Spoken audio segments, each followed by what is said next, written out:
name.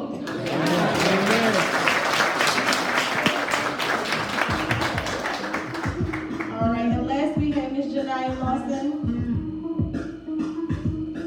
She's rocking an oversized jean jacket, striped crop top, leggings, checkerboard vans, giving us a hipster vibe. Future artist possibly. Miss Frida Kahlo. I know what I can do, so I never doubt myself. Usain Bolt.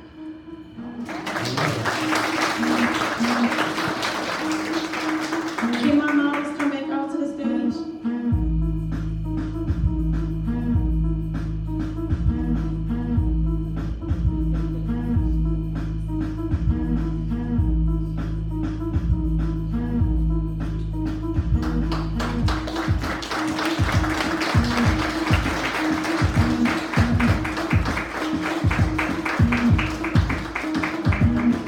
Another round of applause.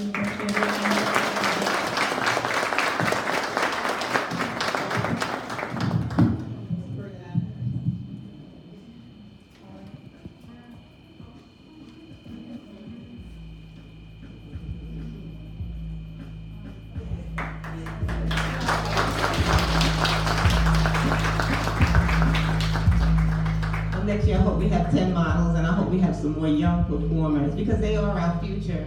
And the reason why I have them say a quote is because they need practice in public speaking. I tell them all the time that if you go on a job interview and the interviewer asks you a question, you can't look at your phone and give them an answer. You have to be able to speak. So with that said, I'm really proud of you guys. I know you heard everything that's going on out here. So we're looking forward to you doing some great things. Amen. Great things.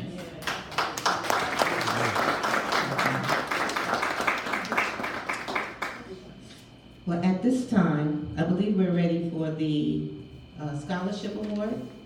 And if Miss Lauren Klinkscale would come forward with the win board, we'd like to give her her award.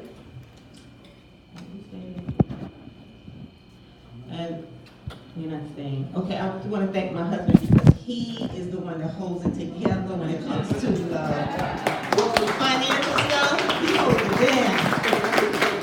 I don't know what I do without he holds it down. He's strict. Where's the board members? Mary and Ben, Valerie.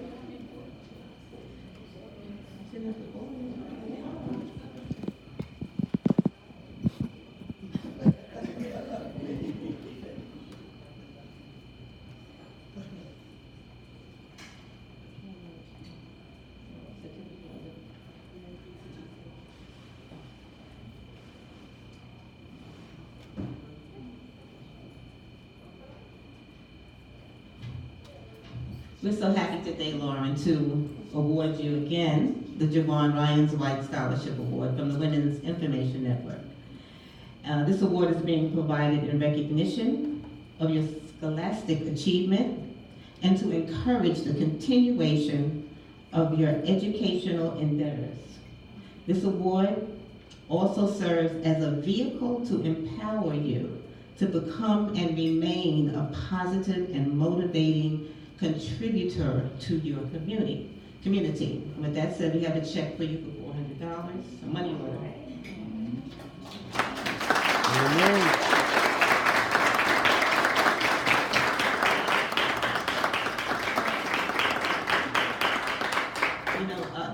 I do a lot of reading, and sometimes I read articles where young people in college, some of them don't have money to eat. They go to classes hungry, they don't have money to buy books. This is serious. And when we have young people that are struggling and trying to go to school, we must do what we can as a community.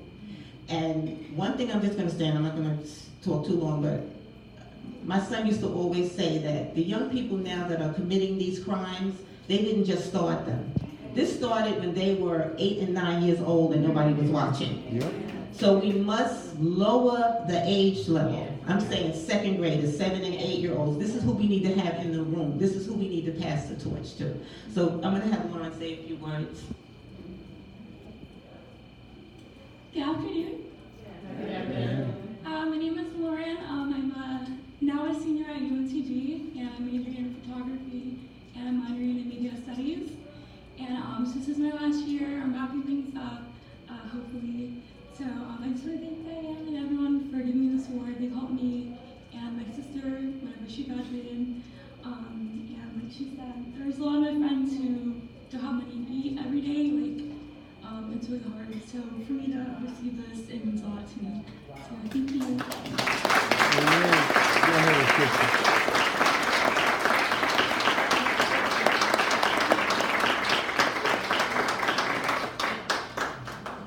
Do you want me to announce that? Ms. Quinskia, do you want me to announce that? Why? Okay,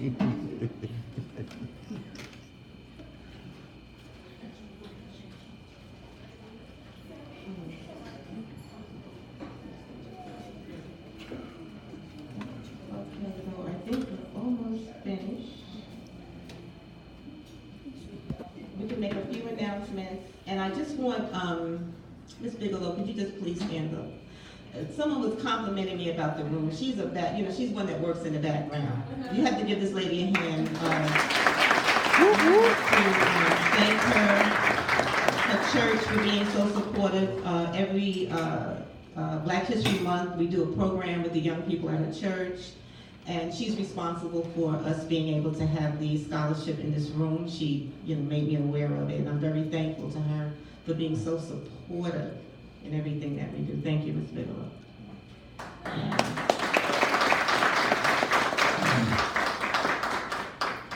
So before that, Olivia, you have announcements, and then I'm going to have Reverend Johnson sing another selection.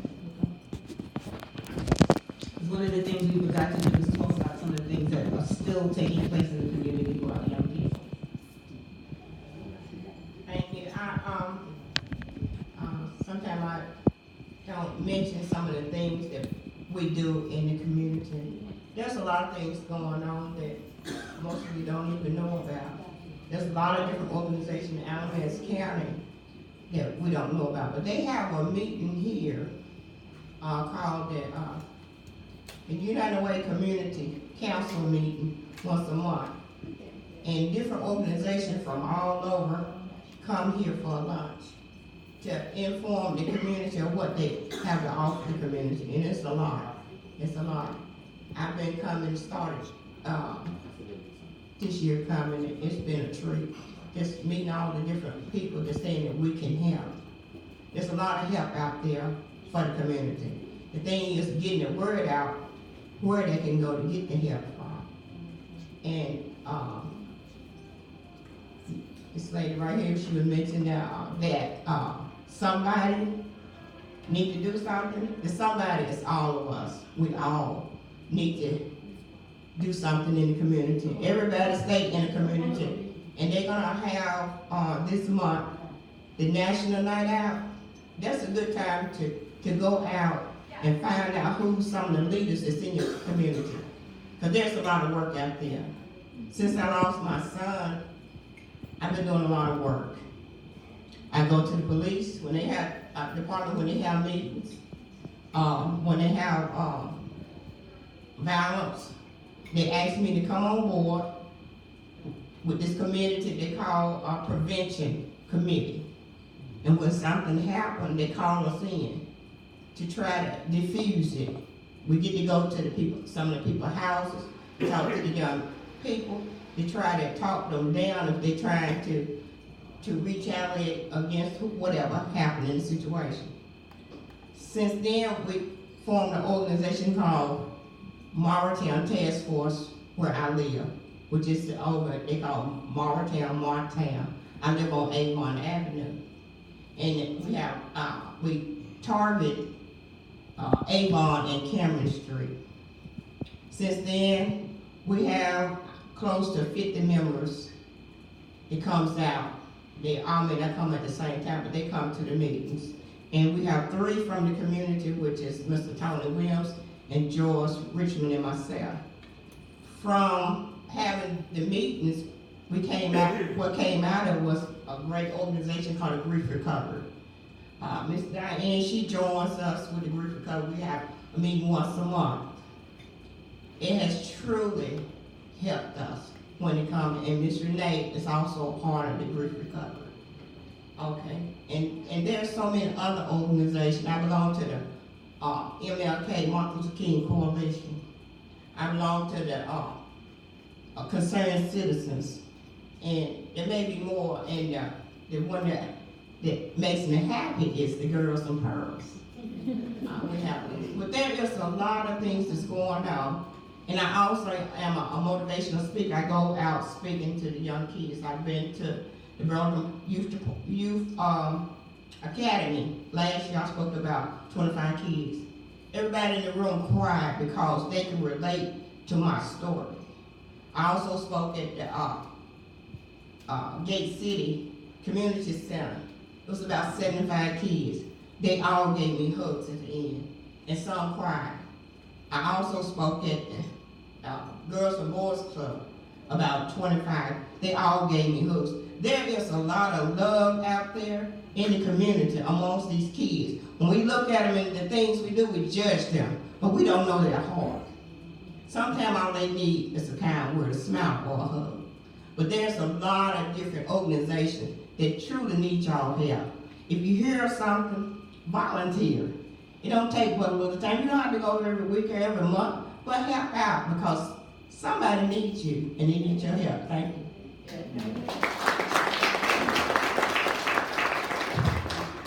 We also have a retired sergeant in the room who served in the Vietnam War. Am I correct?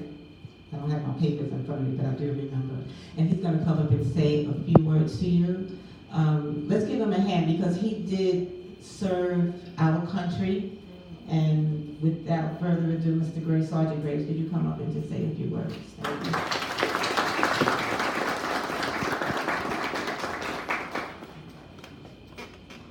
Good afternoon. Good afternoon. I came to enjoy myself, but everywhere I go, people end up putting me to work.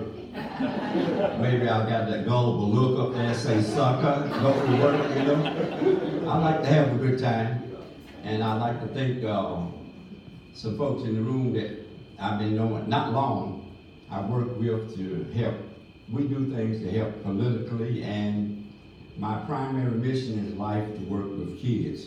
I retired from the Army after 23 and a half years as a command sergeant major, the highest enlisted rank you can get.